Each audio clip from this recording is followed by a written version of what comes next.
13장. 이스라엘 자손이 다시 주님께서 보시는 앞에서 악한 일을 저질렀다. 그래서 주님께서는 그들을 40년 동안 블레셋 사람들의 손에 넘겨주셨다. 그때 소라 땅의 단지파의 가족 가운데 마노아라는 사람이 있었는데 그의 아내는 임신할 수 없어서 자식을 낳지 못하였다. 주님의 천사가 그 여인에게 나타나 말하였다. 보아라, 네가 지금까지는 임신할 수 없어서 아이를 낳지 못하였으나 이제는 임신하여 아들을 낳게 될 것이다. 그러므로 이제부터 조심하여 포도주나 독한 술을 마시지 말아라. 부정한 것은 어떤 것도 먹어서는 안 된다. 네가 임신하여 아들을 낳을 것인데 그 아이의 머리에 면도칼을 대어서는 안 된다. 그 아이는 모태에서부터 이미 하나님께 바쳐진 나실 사람이기 때문이다. 바로 그가 블레셋 사람의 손에서 이스라엘을 구하는 일을 시작할 것이다. 여인은 곧바로 남편에게 가서 말하였다. 하나님의 사람이 나에게 오셨는데 그분의 모습이 하나님의 천사의 모습과 같아서 너무나 두려웠습니다. 그래서 나는 그분이 어디서 오셨는지 감히 묻지도 못하였고 또 그분도 나에게 자기 이름을 일러주지 않았습니다. 그런데 그분이 내게 말하기를 내가 임신하여 아들을 낳을 것이니 이제부터 포도주와 독한 술을 마시지 말고 부정한 것은 어떤 것도 먹어서는 안 된다고 말했습니다. 그 아이는 모태에서부터 죽는 날까지 하나님께 바쳐진 나실 사람으로 살아야 하기 때문이라고 했습니다. 이 말을 듣고 마노아가 주님께 기도드렸다. 주님, 우리에게 보내셨던 하나님의 사람을 우리에게 다시 오게 하셔서 태어날 아이에게 어떻게 하여야 할지를 우리에게 가르치게 하여 주십시오. 주님께서 마노아의 기도를 들어주셔서 주님의 천사가 다시 여인에게 왔다. 그때 그 여인은 밭에 앉아 있었는데 남편 마노아는 아내와 함께 있지 않았다. 그래서 그 여인은 급히 달려가 남편에게 말하였다. 와보세요. 저번에 나에게 오셨던 그분이 지금 나타나셨어요. 마노아는 일어나 곧 아내를 따라가서 그 사람에게 이르렀다. 마노아가 그를 보고서 저번에 자기의 처에게 말하던 그분이냐고 물었다.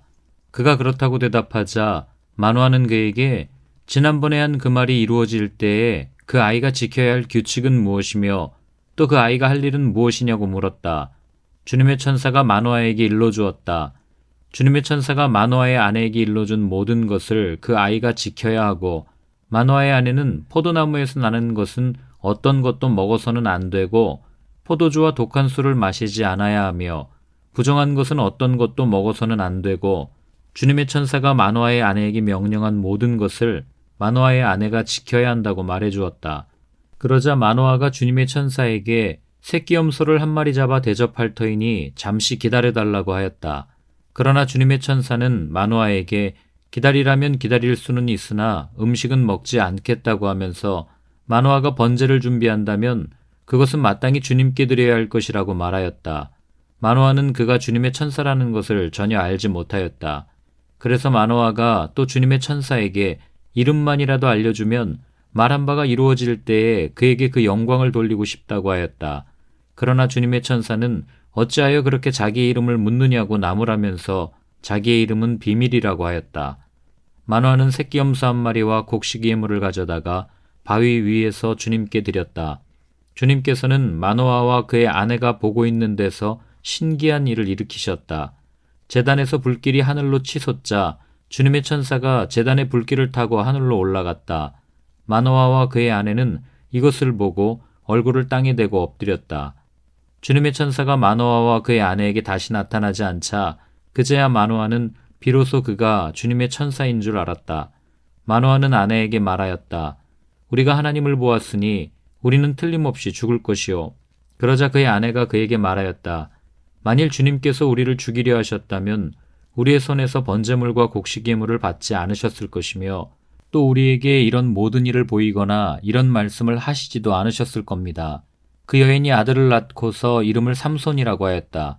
그 아이는 주님께서 내리시는 복을 받으면서 잘 자랐다.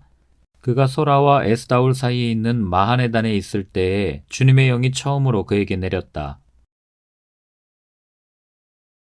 14장. 삼손이 딥나로 내려갔다가 딥나에 있는 어떤 블레셋 처녀를 보았다. 그가 돌아와서 자기 부모에게 말하였다. 내가 딥나에 내려갔다가 블레셋 처녀를 하나 보았습니다. 장가들고 싶습니다. 주선해 주십시오. 그러자 그의 아버지와 어머니가 그를 타일렀다. 내 친척이나 내 백성의 딸들 가운데는 여자가 없느냐?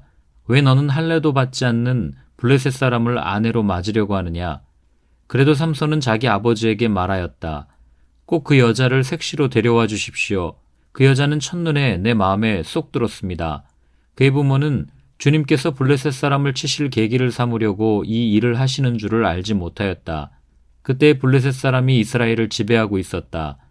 삼손이 부모와 함께 딥나로 내려가서 딥나에 있는 어떤 포도원에 이르렀다. 그런데 갑자기 어린 사자 한 마리가 으르렁거리며 그에게 달려들었다. 그때 주님의 영이 삼손에게 세차게 내리덮쳤으므로 손에 아무것도 가진 것 없이 그 사자를 염소 새끼 찢듯이 찢어 죽였다. 그러나 그는 이 일을 부모에게 말하지 않았다. 그는 그 여자에게로 내려가 그와 이야기를 나누었다. 삼손은 그 여자를 무척 좋아하였다. 얼마 뒤에 삼손은 그 여자를 아내로 맞으러 그곳으로 다시 가다가 길을 벗어나 자기가 죽인 사자가 있는 데로 가보았더니 그 죽은 사자의 주검에 벌떼가 있고 꿀이 고여 있었다. 그는 손으로 꿀을 좀 떠다가 걸어가면서 먹고 부모에게도 가져다 주었으나 그 꿀이 사자의 주검에서 떠온 것이라고는 말하지 않았다. 그의 아버지는 사돈될 사람의 집으로 갔다. 삼손은 신랑들이 장가갈 때 하는 풍습을 따라서 거기에서 잔치를 베풀었다. 블레셋 사람들이 그를 보자 젊은이 30명을 데려다가 그와 한 자리에 앉게 하였다. 그때 삼손이 그들에게 한 제안을 하였다. 내가 여러분에게 수수께끼를 하나 내려고 하는데 잔치가 계속되는 이래 동안에 알아맞혀 보십시오. 여러분이 알아맞히면 내가 모시옷 30벌과 겉옷 30벌을 내놓고 마치지 못하면 여러분이 나에게 모시옷 30벌과 겉옷 30벌을 주도록 하는 것이 어떻겠습니까? 그들이 말하였다. 좋습니다. 어디 그 수수께끼를 한번 들어봅시다. 그래서 삼손이 그들에게 수수께끼를 내놓았다. 먹는 자에게서 먹는 것이 나오고 강한 자에게서 단 것이 나왔다. 그러나 그들은 사흘이 지나도록 수수께끼를 풀 수가 없었다. 이레째가 되던 날 그들은 삼손의 아내를 을러대었다. 신랑을 꾀어서 그가 우리에게 낸 그 수수께끼의 해답을 알아내서 우리에게 알려주시오. 그렇지 않으면 세댁과 세댁의 친정집을 불살라버리겠소. 우리가 가진 것을 빼앗으려고 우리를 초대한 것은 아니지 않소. 그래서 삼손의 아내는 삼손에게 울며 말하였다. 당신은 나를 미워할 뿐이지 사랑하지는 않아요. 그러니까 당신이 나의 나라 사람들에게 수수께끼를 내놓고도 나에게는 해답을 가르쳐주지 않았지요. 삼손이 아내에게 말하였다. 이것 봐요. 내 부모에게도 알려드리지 않았는데 어떻게 당신에게 말할 수 있겠소. 그러나 그의 아내는 삼손에게 이래나 계속되는 잔치 기간에 계속 울면서 졸라댔다. 이래째 되던 날 삼손은 드디어 아내에게 수수께끼의 해답을 말해버리고 말았다. 그러자 아내가 그 해답을 자기 동족 사람들에게 알려주었다. 이래째 되던 날 해가 지기 전에 그 성읍 사람들이 삼손에게 말하였다. 무엇이 꿀보다 더 달겠으며 무엇이 사자보다 더 강하겠느냐. 삼손이 그들에게 대답하였다. 나의 암소로 밭을 갈지 않았더라면 이 수수께끼의 해답을 어찌 찾았으랴. 그때 주님의 영이 삼손에게 세차게 내리덮쳤다. 삼손이 아스글론으로 내려가서 그곳 주민 30명을 죽이고 그들에게서 노력한 옷을 가져다가 수수께끼를 푼 사람들에게 주었다. 그리고는 몹시 화가 나서 자기 아버지의 집으로 돌아가 버렸다. 그러자 삼손의 아내는 삼손의 들러리로 왔던 한 친구의 아내가 되었다. 15장. 이런 일이 있은 지 얼마 뒤에 밀추수 때가 되었을 때에 삼손은 새끼 염소 한 마리를 가지고 아내를 찾아가서 장인에게 아내의 침실로 들어가게 해달라고 부탁하였으나 장인은 그가 아내 방에 들어가는 것을 허락하지 않았다. 그리고 장인은 다른 제안을 하였다. 나는 자네가 그 애를 몹시 미워한다고 생각하고 자네 친구에게 아내로 주었다네. 사실은 동생이 언니보다 더 예쁘니 부디 그 애를 아내로 삼아주게. 그러자 삼손이 그들에게 이번만은 내가 블레셋 사람들에게 어떤 손해를 끼친다 해도 나를 나무라지 못할 것이요 하고 말하면서 나가서 여우 300마리를 잡아 꼬리에 꼬리를 서로 비끄러매고는 그 두 꼬리 사이에 가지고 간 회를 하나씩 매달았다.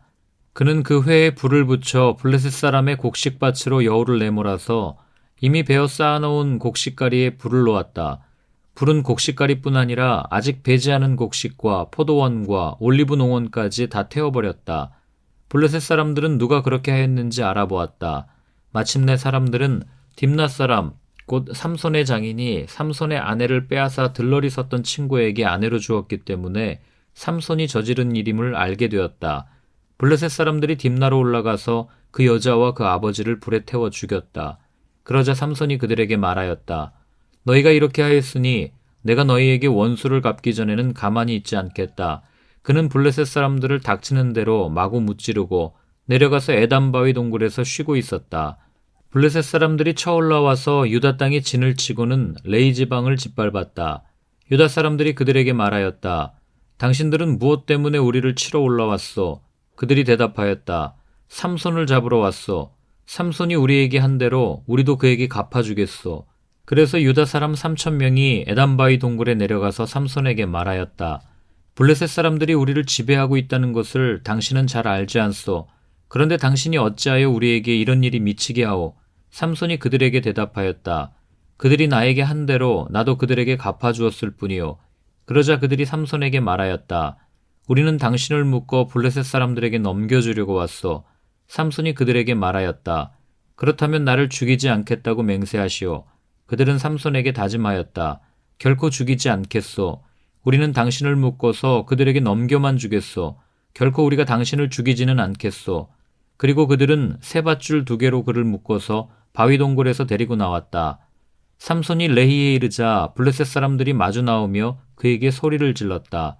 그때 주님의 영이 그에게 세차게 내리니 그의 팔을 동여매었던 밧줄이 불에 탄 사모라기 같이 되어서 팔에서 맥없이 끊어져 나갔다.